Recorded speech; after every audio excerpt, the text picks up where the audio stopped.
दंडोत प्रणाम. ब्रह्मविद्या चिंतन ग्रुप. मी विजयराज हरबास महानुभाव. आज आपण हे जे स्थान पाहत आहोत हे आहे जालना येथील वनदेव स्थान. तर या स्थानाची लीळा आपण ऐकणार आहोत. या ठिकाणी 2 स्थानं आहेत. तर गोसावी या ठिकाणी फिरत फिरत वनदेवाला आले. इथे आल्यानंतर तिथं सांडपाण्याचा नालीचा उत्तरेच्या कडेस स्वामी तिथे उभे राहिले होते. सांडपाणी ज्या ठिकाणी नाल्यातून जात होतं त्या ठिकाणी उत्तरेच्या कडेवर स्वामी उभे राहिले आणि तिथे महादेवाचे 3 लिंग होते. त्या लिंग ते स्वामी अवलोकन करत होते. तेव्हा सोबत बाईसा होत्या. मग बाईसा स्वामींना विचारतात, बाबा हे 3 लिंग कशासाठी आहेत? हे 3 लिंग काय आहेत? हे सर्वज्ञ. मग स्वामी सांगतात, येथं एक हिवंजू एक कोळी होता आणि एक बळीपू हा एक गवळी होता. दोघांची खूप मैत्री होती.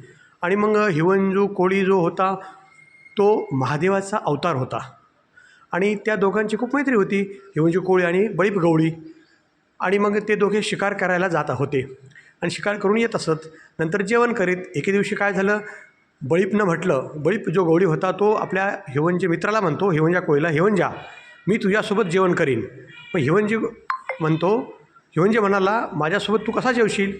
मी तर कोळी आहे आणि तू तर गवळी आहे, तू माझ्यासह कसा जेवू शकशील? तेव्हा बळीप गवळी म्हणतो, मी तुझ्यासोबत जेवीनच. मग हिवंज कोळी म्हणतो, जर माझ्या शब्दाला तू मानत असशील तर मग मी विरोध करणार नाही. ठीक आहे म्हणे. मग दोघांनी मान्य केलं. मग दोघे एकत्र जेवण केलं. मग एके दिवशी काय झालं, दोघे शिकारीला गेले. शिकार करून आल्यानंतर शिकारीचे 3 भाग केलं. तिथं गुप्त वेशामध्ये पार्वती उभी होती.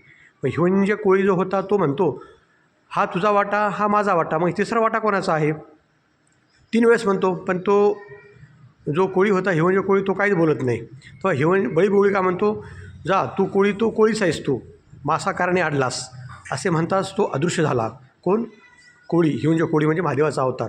मग बळीप जो गवळी होता त्याला अवस्था प्रकट झाल्या, 10 अवस्था, आणि 10व्या अवस्थेला तो 9 अवस्था प्रकट झाल्या आणि तो 10व्या अवस्थेला जात होता. मग तेव्हा तिथे देवता प्रकट झाली. म्हणजे ते महादेवाचा जो विग्रह होता महादेव प्रकट झाला आणि मग सांगितलं, बळीपा हे काय करत? मग बळीप म्हणतो, तू कोण? तू म्हणतो, मी ही देवता आहे, मी हिवंज कोळी आहे. मग त्याने खांद्यावर हात ठेवलं. मग प्रसन्न झालो म्हणे. मग त्याने म्हटलं, मी आणि तू असेच एकटे राहावे. मग सर्वज्ञ म्हणतात, बाई तो भक्त होय परंतु देवता नाही, म्हणून हे 3 लिंगे. अशा रीतीने ही इथली लीळा आहे. ब्रह्मविद्या चिंतन ग्रुप परिवारातील सर्व साधकांना दंडोत प्रणाम.